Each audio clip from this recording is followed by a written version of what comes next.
شروع اللہ کے نام سے جو بہت مہربان نہایت رحم والا ہے۔ اے بنی اسرائیل، میری وہ نعمت یاد کرو جو میں نے تم کو عطا کی تھی، اور تم مجھی سے کیا ہوا عہد پورا کرو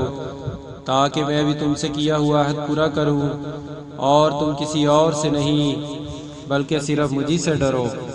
اور جو کلام میں نے نازل کیا ہے اس پر ایمان لاؤ، جبکہ وہ اس کتاب یعنی تورات کی تصدیق بھی کر رہا ہے جو تمہارے پاس ہے، اور تم ہی سب سے پہلے اس کے منکر نہ بن جاؤ، اور میری آیتوں کو معمولی سی قیمت لے کر نہ بیچو، اور کسی اور کے بجائے صرف میرا خوف دل میں رکھو، اور حق کو باطل کے ساتھ گڑبڑ نہ کرو، اور نہ حق بات کو چھپاؤ جبکہ اصل حقیقت تم اچھی طرح جانتے ہو، اور نماز قائم کرو اور زکوٰۃ ادا کرو، اور رکوع کرنے والوں کے ساتھ رکوع کرو۔ کیا تم دوسرے لوگوں کو تو نیکی کا حکم دیتے ہو اور خود اپنے آپ کو بھول جاتے ہو، حالانکہ تم کتاب کی تلاوت بھی کرتے ہو؟ کیا تمہیں اتنی بھی سمجھ نہیں؟